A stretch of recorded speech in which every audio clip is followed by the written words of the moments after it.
Merci beaucoup, chers téléspectateurs, bonjour. Nous avons l'honneur et le plus grand plaisir d'être encore devant votre petit écran. Vous l'avez choisi, le site internet, la télévision web la plus suivie au Sénégal et à travers l'Afrique à cause de ces émissions importantes. Aujourd'hui, comme nous l'avons l'habitude de le faire à travers nos émissions diversifiées, aujourd'hui nous sommes dans l'émission Dakar Musique. Dakar Musique, hier nous étions à Bargny, aujourd'hui nous sommes à Dakar, à la Médina. Médina, quartier en tout cas de la ville dakaroise. Nous sommes au cœur de la Médina, oui, à la rencontre d'un artiste qu'on ne présente plus. Il a su faire son talent, mais aussi il s'est confirmé à travers ses œuvres. Il se nomme tout simplement Djiby Seye. Djiby Seye, en tout cas, il n'est plus à présenter. Allons à la découverte du parcours de Djiby Seye, comme nous avons l'habitude de le faire sur Dakar Musique. Djiby maa ngi lay siyaar di la kontaane tey jii ñu ñëw au cœur de la Médina ngay doomu Médina ndax tey mën nga ñoo wax kan mooy Djiby Seye. waaw salaamaaleykum laa njëkkee di char mbokki internet yëpp ak waa Samy TV bon Djiby Seye moom ñëpp xam nañ ko ci Médina mën naa ne ku ma déggul sax ku ma xamul sax dégg nga ma. te xam ne voilà. parce que ñoo lay seetaan en direct sur Samy TV dañoo bëgg rek voix bi di jóg bu ko defee ñuy mën di dégg li ngay wax Djiby. voilà man moom Médina moom ku ma xamul dégg nga ma fii laa juddoo fii laa yoroo fii laa màggee. à la rue 31 angle 22 fii mooy sama base mooy sama lépp macha allah bon alhamdulilah rabbil alamin dëgg la nag quartier yëpp mu bëgg muy Médina Colobane Fass Gueule Tapée ba Parcelles Assainies donc loolu yëpp macha allah dañ koy sante suñu borom mais Médina ku ne Djiby Seye rek ne du ma wax ne kenn xamul Youssou Ndour ndax xam nañu Youssou Ndour mooy sama oncle. Déjà man maa ngi ne ci ginnaaw macha allah di def ay chœur depuis yàgg na bon alhamdulilah ñëpp ma xam Médina daal mooy sama base mooy sama lépp quoi maa ngi fii Médina.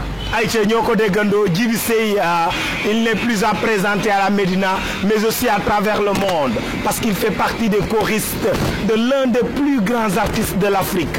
Eh bien il se nomme tout simplement Monsieur Youssou Ndour. Youssou Ndour, la voix pétillante de la musique sénégalaise qui s'est confirmée depuis des années et comme on le dit souvent à côté de chaque grand artiste il a un staff, une équipe derrière lui et Djiby Seye fait partie des choristes de Youssou Ndour. Djiby ban année nga commencé musique ndax yow da nga ñëw ànd ak Youssou Ndour directement wala da nga am jaar-jaar. non xëyuma xëy rek ñëw Super Étoile ah man am naa jaar-jaar ci musique mën naa ne depuis bi may nekk xale ba tey musique laa xam. ndax fan nga commencé ci musique ak ban xeetu musique nga tàmbalee. waaw man moom world musique lay def ndax lépp lay woy ku ne xam ne ni Djiby Seye nii macha allah lépp lay woy man maa ngi commencé ci rap. ci boobu nga commencé. ci boobu laa commencé di def soul jamono boobu bon di jàng woy jóge ci loolu yàlla dogal ma nekk ci simb yeeg mbapat yeeg kasak yeeg yooyu noonu yàlla gën ma may nii am naa baatu ne war a mën a woy gën a yokku jéego yi yàlla dogal ma nekk ci benn groupe bu ñuy wax groupe jàmm bu Ndongolo fekk yàlla dogal Ndongo gaañu mais avant boobu nekkoon naa aussi tamit di woy ci ay album comme albumu Babacar Seck Wata Bombata Music Club. non Djiby parcours bi déjà je pense que suñu mbokk internautes yi mu ngi leen di commencer di envier quand Djiby nous dit que il a partagé la scène musicale avec Ndongolo le défunt bi nga xamante ne il n'est plus à présenter parce que Ndongolo nous savons tous que en tout cas il a un talent inouï et naturel parce que aimé par la jeunesse et les tranches d'âge on n'en disconvient pas Djiby nga bokk ci ñooñu partager ak ñoom plateau lan nga jàngatoon avec ton partage et ton parcours avec Ndongolo avant d'en venir avec d'autres artistes.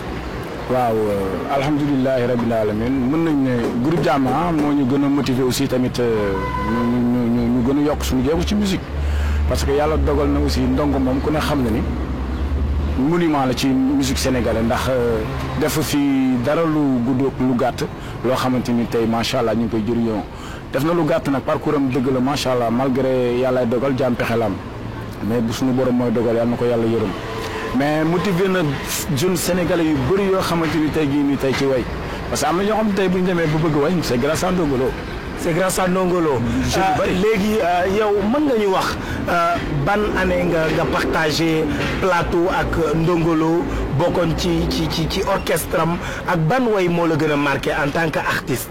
waaw Ndongo moom bon yàlla dafa dogal nag suñu parcours man ak moom wayandoon nañ ay simb wayandoon nañ mbapat wayandoon nañ ay yu bëri yoo xamante ni macha allah dëgg la suñu xamante yàggul woon noonu yàlla dogal mu gaañu si bi mu gaañoo nag ci la ma jili ñaawoo. jili ñaaw léegi sa diggante ak Ndongo parce que ñun xam nañ ne yàlla na ko yàlla yërëm te yéexee ñi fi nekk ñu continuer seen parcours di écrire leur page de l'histoire Ndongo ku ko dégg xam ne Ndongo bu Pikine la te it Djiby Seye bu Médina la et que ñu xam ne diggante Médina ak Pikine jaayante ci art bi yàgg na ci quoi que l'on puisse dire parce que chacun se dit le meilleur pour en tout cas conquérir le marché de la musique sénégalaise entente boobu nga xamante ne ci ñaari zone yu bokkul nan la demee woon noonu. ah bon man moom bokk man de ma part man moom musuma ñoddi ay affaire de booy Pikine booy Médina booy bon en fait man musique bi moo ma ñoroon parce que man dama doon jóge fii di dem ay Géejawaay ay Pikine di dem fu nekk di way ci simba yeeg mbapat yi. daawoo sentir tendance beeg si sante beeg. ku ci nekk di ñoddi fa nga jógee. man nag yàlla daf ma nattu musuma dund tendance. ok man lu ma mën wala lu ma ñàkk mën sax ak tuut du ma tendance anteeg nit ndax tendance dëgg la am na ñu bari ñu ngi naan tendance dafa xew mais tendance dafay indi loo xamante ni après ñu bari gis nañ dégg nañ fi ay histoire yoo xam ne jarul ma koy wax man ndax si ñu bari xam nañ bari na suñu diggante ñun artistes yi ci xew ce qui se passe voilà léegi kon ñun moom bu ñu nekk ci parcours rek dañu jéem a xool lu mu rafetee parce que concurrence moom fii lañ koy fekk fii lañ koy bàyyi mais des fois di nga toll ci benn état boo xamante ni bon foog nga manifester aussi wane sa bopp. wane ni man lii laa mën mais du jar tendance. ok kon jarul tendance l'Afrique comment je le dis comment on dirait que le musicien n'a pas besoin de montrer en tout cas des clans de tendance mais de confirmer son talent son savoir-faire à travers sa voix et son art en tout cas à convaincre et à faire aimer sa musique Djiby sa digganteeg sànq da nga wax waykat yu yàgg bi nga tuddee Ndongo am nga koo ci teg kooku mooy kan ndax mën nga ñëwaat sa jaar-jaar ak kooku. waaw ku mel ni Youssou Ndour moom ñëpp xam nañ mooy wéyli bi macha allah ndaanaan kullu fadrin la. balaa ñoo ñëw ci Youssou ndax mën nga ñoo ñamal rek parce que aussi tamit il est bon de retracer le parcours de l'artiste de faire découvrir l'artiste ndax Djiby mën nga ñoo wax tey ji Djiby way wi nga xamante ne way nga ko Youssou Ndour mu continuer di la marqué. bëri na xam nga Youssou moom. ak Ndongo Lo autant pour moi. Ndongo Lo moom balaa may dem ci Youssou sax. ma laal tuuti ci Ndongo. laalal ma ci Ndongo. bismillah damay door di way sang be waaw Mbakke man way la war na ma kañ la war na may Alaaji Fallu Mbakke yee Mbakke du ma tayee di la way naa bàyyi foofu rek xam naa ni du ma yeggalee rek. ay ca du tàyyi di ko way ku dégg way woowu xam ne Ndongo wayoon na way wu ni mel te nee naa leen ñaar bu ñu bokkee jaar-jaar seen nekkin day rafet ba ku ci nekk bu wayee rek da ngay yaakaar ne moromam a way comme on le dit dis-moi qui est ton ami et je te dirai qui tu es un long compagnonnage parfois est à l'origine même des ressemblances des pratiques surtout dans le domaine de l'art ba tax na ki nga xamante ne moom mooy Djiby Seye dégg ngeen ko son compagnonnage en tout cas ak ki nga xamante ne mooy le défaut Ndongo Lo que Dieu l'accueille dans son saint paradis bi nga woyee rek automatiquement xel yi dem na ci Ndongo ku nekk xam na ni technique bi voix bi mu ngi fi ba léegi mais Djiby bi Ndongo làqoo fan nga continuer sa musique. waaw bi Ndongo làqoo nag bon malgré mu ngi woon doon continuer ba benn moment bon yàlla dogal Djily Niang tukki. kan mooy Djily Niang. Djily Niang moo nekkoon manager Ndongo Lo moom ku baax macha allah ma koy saluer de passage. mu doon nit koo xamante ni ku dal. ku am yitte ci nit. ku baax ku laabiir macha allah koo xamante ni wax dëgg fa yàlla zéro faute. voilà di saluer de passage ay Njambe Gueye ñi nga xamante ni ñu ngi doon nekk ak Ndongo bu dégg bëccëg suba ak ngoon.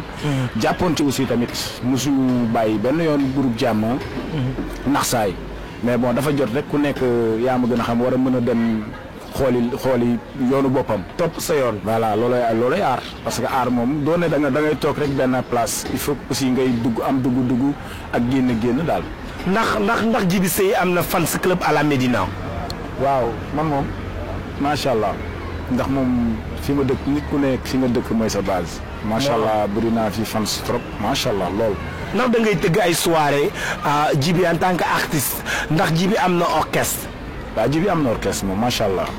man moom am naa orchestre damay tëgg sama yàgg naa tëgg ay événement bi mën naa ne yàgg naa def samay anniversaire et tout di ko tëggee ay maison de la culture Douta Seck ay Saraba yooyu yëpp tëgg naa bon fu ne dugg naa fu ne Sénégal moo wax dëgg yàlla dugg naa fu ne tëgg fa concert moom ay soirée rek lépp dama koy joué mais xam nga aar moom li olof di wax naan du bii day xëy rek wasin mais nag du tax nga bañ a yokk say jéego mooy li olof di wax naan li tubaab di wax naan persévérance ñun ci persévérance ngeen di dox en même temps doon koo xamante ni dañoo xaw a dal patience parce que aar boo amul patience mënoo ko ci jariñu mënoo ko def man defuma bokk showbiz man du ma showbiz comme li gars yi di def non bu leen tu fais de l'art pur et dur voilà dafa la tradition man lépp laay def mais dégg naa Médina lébu gi cosaan la fi fii la lébu lébu yee ko ca sanc kay fii soose yi fi njëkkoon nekk après lébu yi ñëw tëbal leen bi lébu yi demee kay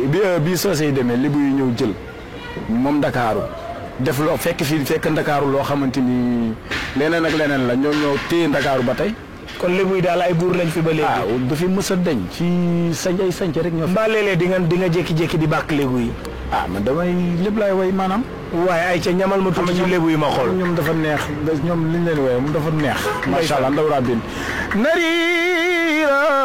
nariirey ca la góor ña la nge ay sa baaya ay waay man Djiby Seye maa ngi tàmbale man yéen laay nuyoo ca la góor ña la nge ay sa baaya nga moom Médina la moom wax dëgg yàlla fa ñu sanc ko lébu la gis ngeen ko bu bàkkee rek nga xam ne ca la bokk ndax nee naa leen fa nga bokk boo wanee sa bopp kenn du la fa génnee ba tax na ba mu jaaree ca lébu ya nee nañ gongo jaar-jaaram ak ndongo ñu nit danoo nangu ndax nee naa leen nit la mu mënee da nga ko koy nangul ba tax na yéen ñi seetaan xam ngeen ni ndaanaan laa toogal kullu fadrin Djiby dañuy daal di accueillir suñu beneen sister moom aussi tamit elle est animatrice d'habitude moom mooy gérer émission bi man moom mooy sama co-accompagnant ci émission bi muy Chacha ñu bàyyi ko rek mu yegsi bu ko defee moom it mu ñëw gëm naa ni gëstu na ci Djiby ndax moom moo ñu xamal kan mooy Djiby donc bu ko defee mu yegsi rek ñu jox ko plateau bi moom it mu doxal ñu partager ko ensemble Chacha bu mënee yegsi ay ca ñu dem. mais Djiby xam naa tey li ñu nar a may dafa bari torop ndax dégg naa Djiby woy na yaay ndax mën nga ñu coo ñamal laata Chacha di yegsi yaay bi. waaw woy naa sama yaay moom woy naa sama yaay mais ni ma ko woyee dama ko delloo ci lébu yi te ay gawlo lañ waaye dama ko woy yërmande boo xamante ni woy lébu la ndax ku ne xam na ni yaay mooy lépp yaay mooy racine bi di téye doom ayca moo ngi noonu nu mu gën a naturel lañ koy defee Chacha mu ngi noonu Chacha dama lay jox rek nga nuyu bu ko defee yow it nga xuus ñu jàkkaarloog Djiby daal di partager plateau bi aussi naturel que possible dama bëgg nga jëlal ma Aziz bu la neexee sa jëlal décoru Médina bi gars yi nuñ toogee nii ñu wane leen ne ñun dañuy ñëw au cœur en tout cas du fief de l'artiste pour mën a jël ayca jëlal. Bonjour madame, mademoiselle et messieurs. Ravi de vous revoir dans votre émission favorite Dakar Musique. Comme tey saa su ne di am mbég ak kontaan di jënox yéen suñu soppe yi yéen suñu am jàmm yi yéen ñi safoo Semi TV te ñoom daanaan mag suñu plateau boo gisee daanaan noonu naanax de kenn dootu ko présenté muy daanaan mag ci milieu musique sénégalaise nekkoon Djiby Seye donc tey dañu fas yéene waxtaan ak moom ci parcours am ci musique sénégalaise Djiby Seye maa ngi lay ziar.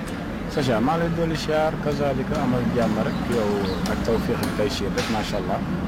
mais Djiby est-ce que mën nañ xam yow bi nga commencé musique bi nga door def musique est-ce que tes parents nangu woon nañ yow nga def musique.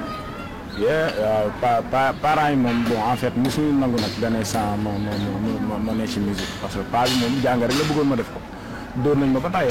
oui on voit il y a beaucoup de parents qui n'accordent pas la permission à leurs enfants pour faire la musique mais quelle était la première réaction bi nga taxawee sa papa nga ne ko musique laa bëgg a def.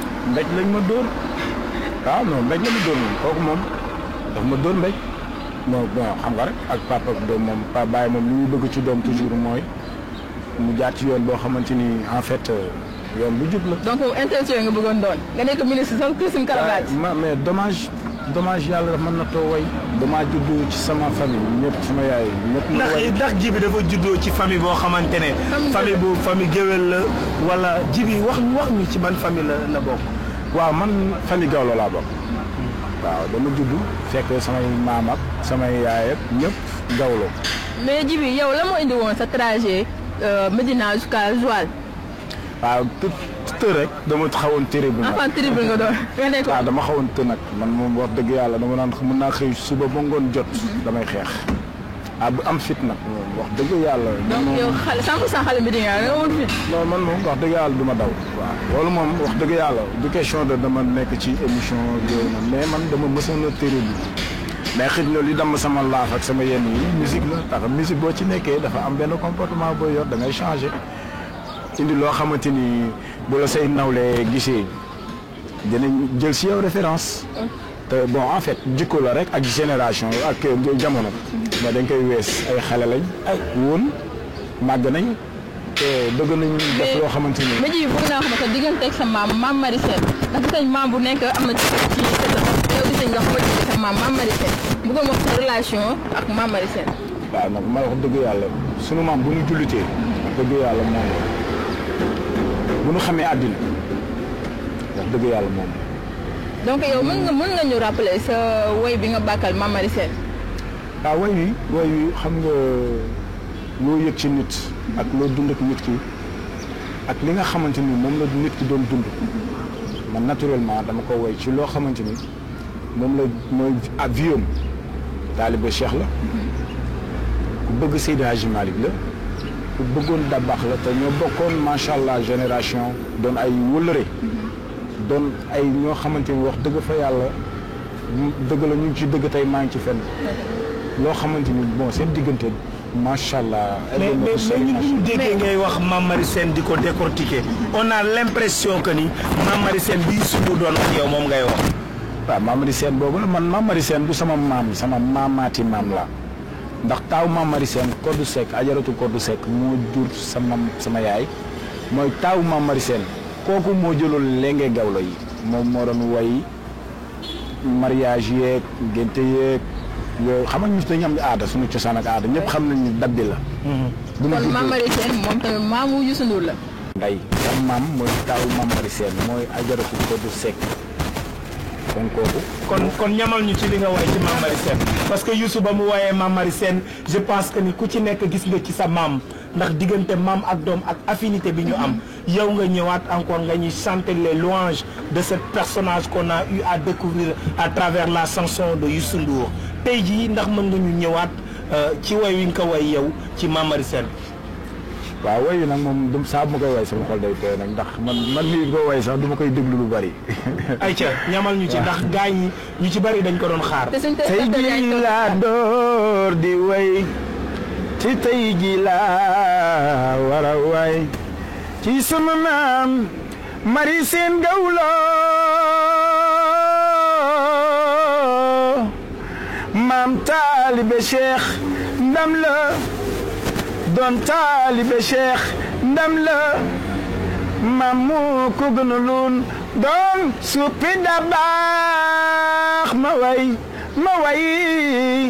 nag nañ ko dog rek. macha allah mais Djiby man bëgg naa xam suñu téléspectateur Semi TV bëgg nañ xam aussi lan moo la poussé en 2011 nga inscrit ci benn tournage national Xeex si Buru.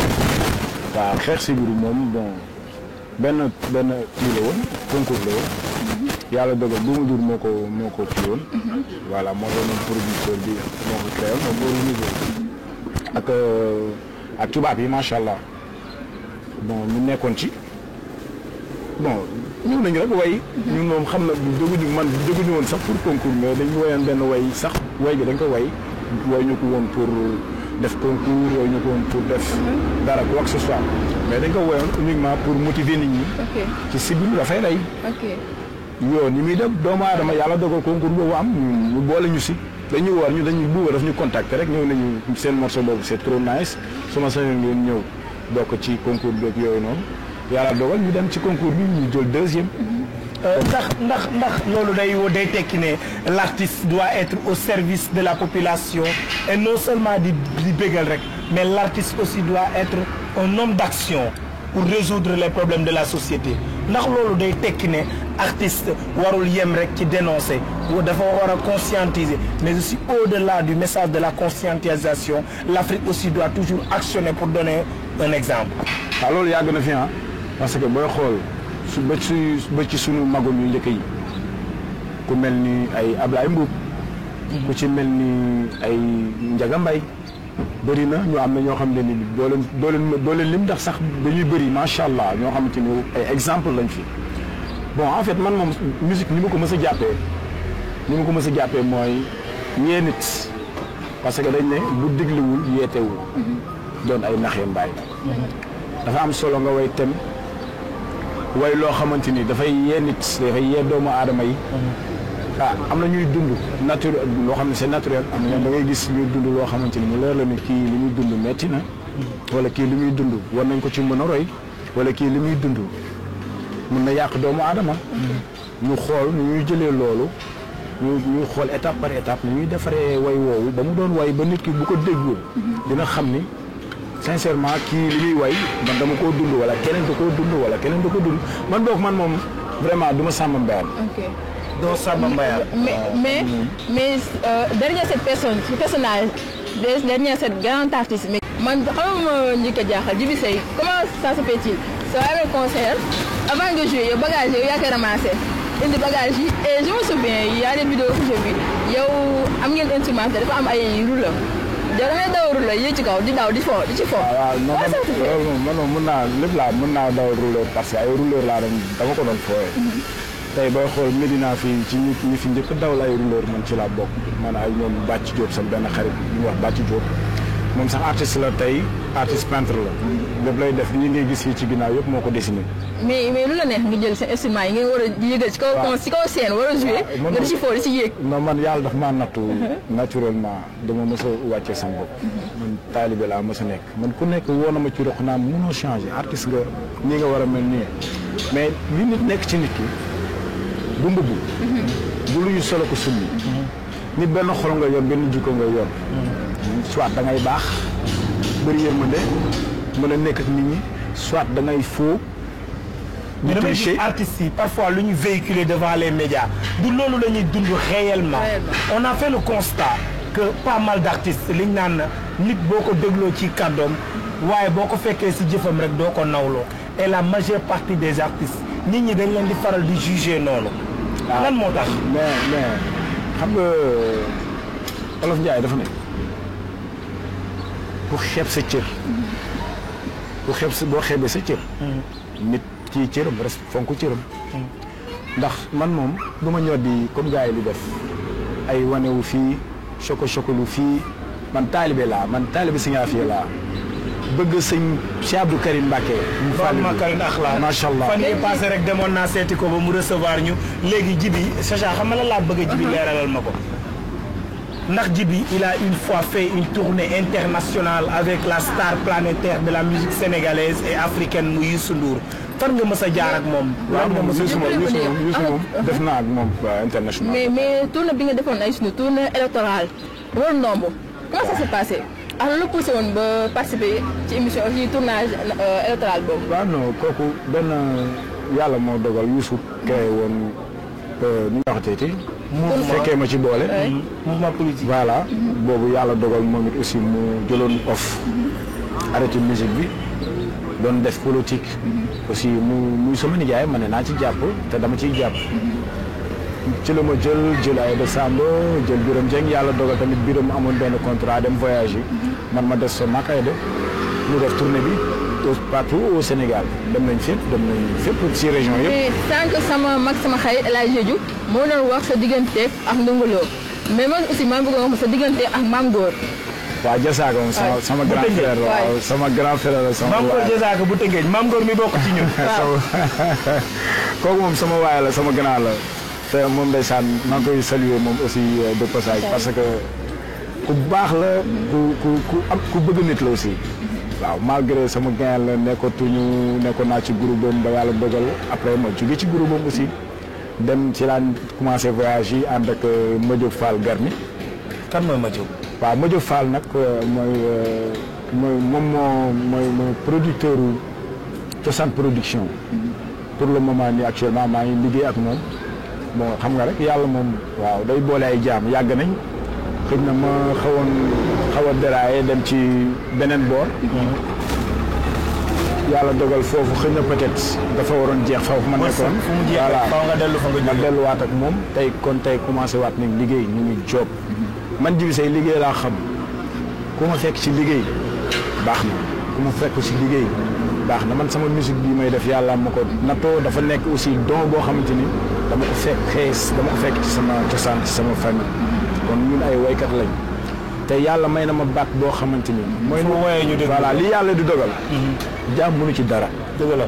mais yow Djiby yow la moo neexoon fekk si mba jàmbur yi ñëw rek fekk waykat yi yow nga ñëw rek yuuxu ah. yow nga dérange ñu doon way léegi de ce fait dañu dagg seen way ñëpp taxaw la xool. loolu yàgg na ci waaw ci aar bi yàgg na ci simb si. da ngay ñëw sax des fois di kii yaa ma gën a xam xale yu jigéen yi moom bu gisee ku neex baat. macha allah dañ lay baatare ko ñëw may la xaalis. mais bu ko defee am na si ñeneen ñoo xam ne dañuy siisu. waaw dañ naan waa kii moom. bu ñëwee ba kii moo bës. xam nga léegi beneen question bi mooy dama bëgg ñu ñëwaat ci rapidement parce que temps bi mu ngi bëgg a xot.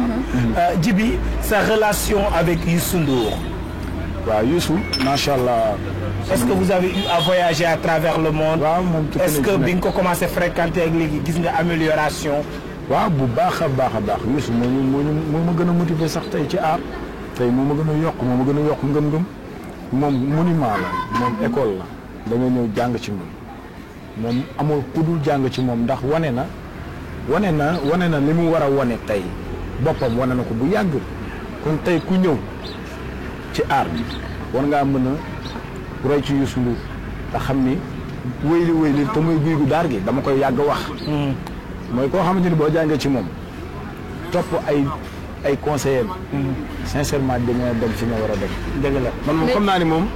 macha allah sama tos de fan la yóbbu ci àddina. waaw voyage nañ def nañ voyage boo xamante ni bataay international la Youssou moom ku ne xam ne ni yàgg. yóbbu na la nga génn Afrique. waaw bataay. ba génn Afrique bataay. waaw ndax aar baa ngi fay. aar bi bon d'un côté Youssou Ndour moom Super Étoile moom day fay macha allah. non ndax yow yaa ngi fayu ci aar parce que gis naa ne dégg naa léegi ay range ngay dawal. déedéet Djiby dégg naa da nga yor parking oto.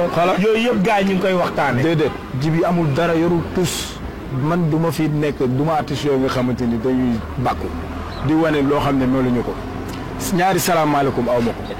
billaay wallaay du ma nëbër doom mais nag ñu ngi ñaan suñu borom dépassé fi ñu ne.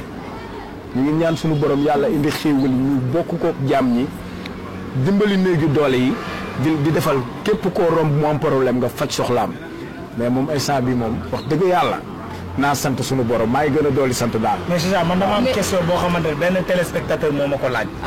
muy Djiby dafa demoon ci concours international boo xamante ne ñu ngi ko tuddee woon talent d'Afrique. waaw ndax loolu c'est une confirmation avérée oui ou non ak Djiby nan la def ba dem ci talent d'Afrique.